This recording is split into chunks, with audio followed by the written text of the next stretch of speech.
नमस्कार शेतकरी बांधवांनो, मी ॲग्रिकॉस प्रतिभा रोकडे आपल्या ॲग्रोवर्ड या चॅनलवरती स्वागत करते। तर शेतकरी बांधवांनो, आजच्या व्हिडिओच्या माध्यमातून आपण बघणार आहोत की मे मध्ये आपण कोणत्या पिकांची लागवड केली पाहिजे, त्याचबरोबर कोणत्या बेस्ट व्हरायटींची निवड केली पाहिजे। तर ही सर्व संपूर्ण आपण माहिती बघणार आहोत। कारण आता आपण जर मे मध्ये मी सांगितल्याप्रमाणे जर तुम्ही लागवड केली तर नक्कीच तुम्हाला पुढे जाऊन बाजारभाव चांगले मिळणार आहेत, त्याचबरोबर उत्पन्नही चांगल्या प्रकारे मिळणार आहे। तर आजच्या व्हिडिओच्या माध्यमातून आपण बघणार आहोत की कोणत्या 5 पिकांची तुम्ही लागवड केली पाहिजे, त्याचबरोबर पिकांची लागवड करताना आपण कोणत्या बेस्ट व्हरायटींचं सिलेक्शन केलं पाहिजे, कोणत्या बेस्ट व्हरायटींची निवड केली पाहिजे। तर चला आजच्या व्हिडिओला आपण सुरुवात करूयात। आजच्या व्हिडिओच्या माध्यमातून आपण पूर्ण सविस्तर माहिती बघणार आहोत।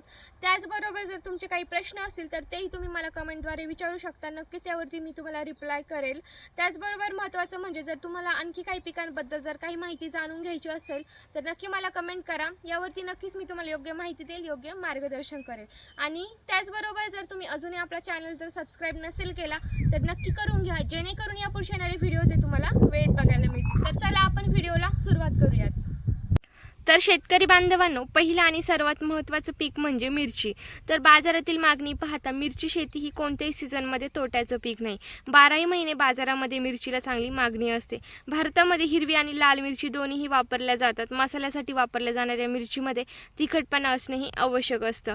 म्हणजे आपण जर हिरव्या मिरच्यांना चांगले बाजारभाव नाही मिळाले तर आपण त्या मिरच्या पिकवू शकतो, लाल करून आपण वाळू शकतो, त्यानंतर आपण विकू शकतो। त्यामुळे मिरचीचं पीक हे कधीच तोट्याचं नाही। आणि उन्हाळ्यामध्ये मिरचीला तर बाजार 100% चांगले मिळतात, म्हणजे मिळतातच।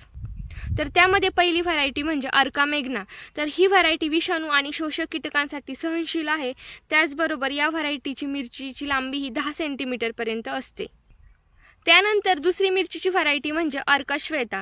तर ही व्हरायटी जास्त उत्पन्न देणारी संकरित वाण आहे। या व्हरायटीची मिरचीची लांबी ही 13 सेंटीमीटर आणि जाड ही 1.5 सेंटीमीटर पर्यंत असते। त्याचबरोबर ही जात कीटाणूशी लढण्यास सक्षम आहे। आणि त्याचबरोबर यामध्ये आणखीही मार्केटमध्ये चांगल्या व्हरायटी उपलब्ध आहे।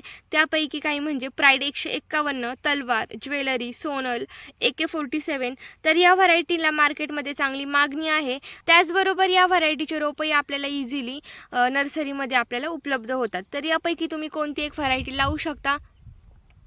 यानंतर मे मध्ये घेण्यासाठी दुसरं पीक म्हणजे टोमॅटो। तर टोमॅटो पिकाची लागवड जर तुम्ही मे मध्ये केली तर नक्कीच तुम्हाला चांगल्या प्रकारे उत्पन्न व नफा यापासून मिळणार आहे। कारण काय होतं की पावसाळा सुरू होताना, म्हणजे पावसाळा सुरू होण्याआधी आपल्या सर्वच भाज्यांना खूप चांगल्या प्रकारे मार्केटमध्ये बाजारभाव मिळतात। जर तुम्ही आता टोमॅटोची लागवड जर आता मे मध्ये केली तर नक्कीच तुम्हाला पुढे जाऊन बाजारभाव चांगले मिळणार आहे। त्याचबरोबर मालाची क्वालिटी पण चांगली मिळणार आहे।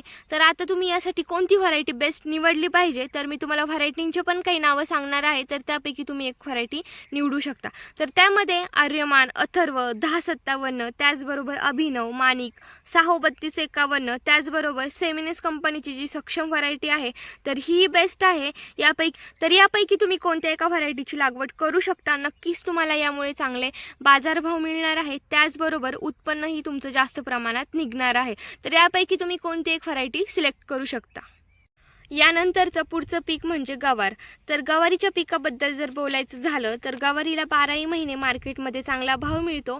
तर गवार या पिकाचे 2 प्रकार आहेत। तर एक म्हणजे गावरान व एक हायब्रिड। गावरानमध्ये काय होतं की शेंगा ह्या लहान असतात आणि गावरान शेंगांना जास्त मार्केटमध्ये मागणी पण असते।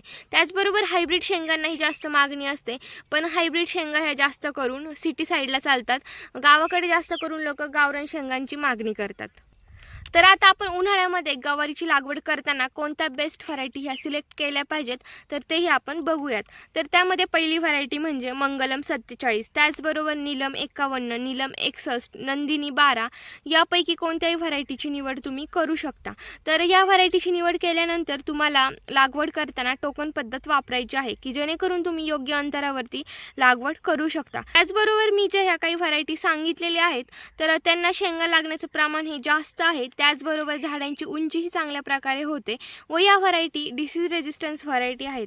आणि गवारीचे हे जे पीक आहे तर हे 45 दिवसानंतर तोडणीसाठी येतं, म्हणजे साधारण 1.5 महिन्यापासून तोडणीला सुरुवात होते। आणि याला मार्केटमध्ये चांगले भाव मिळतात, म्हणजे 70-80 रुपये कमीत कमी याला भाव मिळतात। जास्तीत जास्त जर बघितलं तर 120 ते 130च्या दरम्यान भाव हे गवारीच्या शेंगांना मिळतात। तर नक्कीच तुम्ही मे मध्ये लागवड केली पाहिजे, यामुळे नक्कीच तुम्हाला फायदा होणार आहे। आणि ज्या काही व्हरायटी सांगितलेल्या आहेत तर ह्या जास्त दिवस टिकणाऱ्या व्हरायटी आहेत, म्हणजेच लवकर याचे झाडं खराब होती नाही. त्याचबरोबर ह्या सर्व व्हरायटी ह्या डिसीज रेजिस्टन्स व्हरायटी आहेत. त्याचबरोबर शेतकरी बांधवांनो, उन्हाळ्यामध्ये घेण्यासाठी चौथं पीक म्हणजे कोथिंबीर. तर कोथिंबीर या पिकाला उन्हाळ्यामध्ये खूप जास्त मागणी असते आणि भावही चांगला मिळतो. तर उन्हाळ्यामध्ये तुम्ही कोथिंबीर हे पीक अवश्य घेतलंच पाहिजे. त्याचबरोबर जर तुमच्याकडे पाण्याची टंचाई नसेल तर त्यासोबत तुम्ही इतरही पालेभाज्यांचं पिकं घेतले पाहिजेत, कारण उन्हाळ्यामध्ये पालेभाज्यांना खूप जास्त मागणी असते, त्याचबरोबर भावही चांगला मिळतो.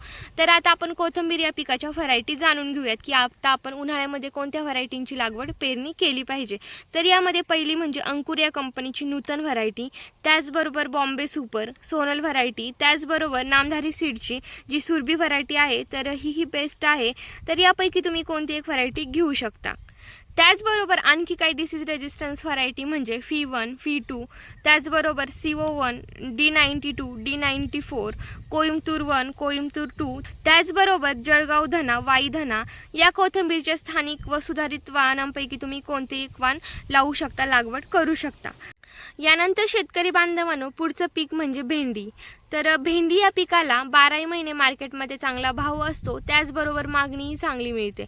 तर भेंडी या पिकाचे बाजारभाव जर आपण बघितले तर कमीत कमी आपल्याला 20 रुपये प्रति किलोने मार्केटमध्ये भाव मिळतो. त्याचबरोबर जास्तीत जास्त 40 ते 50 रुपये किलोपर्यंत आपल्याला भाव मिळतो. तर आत्ता आपण उन्हाळ्यामध्ये म्हणजेच आता मेमध्ये कोणत्या बेस्ट व्हरायटीची लागवड केली पाहिजे, तर आपण काही डिसीज रेजिस्टन्स व्हरायटी बघूयात. तर यामध्ये पहिली म्हणजे ॲडव्हान्टा कंपनीची राधिका ही व्हरायटी. तर या व्हरायटीला भेंडी जास्त प्रमाणात लागते, त्याचबरोबर वाढही चांगली होते आणि भेंडीचा हा जो कलर आहे हा गडद हिरव्या रंगाचा असतो. त्यानंतर शेतकरी बांधवांनो, दुसरी व्हरायटी म्हणजे निर्मल सीडची जुली ही व्हरायटी. तर ही पण व्हरायटी बेस्ट आहे आणि ह्या पण व्हरायटीला बाजारामध्ये चांगली मागणी असते. त्यानंतर भेंडीची पुढची व्हरायटी म्हणजे सिजंटा कंपनीची ओकरा OH 102, त्याचबरोबर FNR कंपनीची दीपिका. तर या सांगितलेल्या व्हरायटींपैकी तुम्ही कोणती एक व्हरायटी घेऊ शकता. ह्या चारही व्हरायटींना बाजारमध्ये चांगली मागणी आहे, त्याचबरोबर यापासून आपल्याला उत्पन्नही चांगल्या प्रकारे मिळतं. तर शेतकरी बांधवांनो, व्हिडिओ पूर्ण बघितल्याबद्दल धन्यवाद. असंच आपल्या चॅनलला कनेक्ट राहा. त्याचबरोबर जर तुम्ही अजूनही आपल्या चॅनल जर सबस्क्राईब नसेल केला तर नक्की करून घ्या, जेणेकरून या पुढच्या येणारे व्हिडिओज हे तुम्हाला वेळेत बघायला मिळतील. तर आजचा व्हिडिओ आपला आवडला असेल तर आपल्या व्हिडिओला लाईक करा, त्याचबरोबर हा व्हिडिओ इतरही शेतकऱ्यांपर्यंत शेअर करा.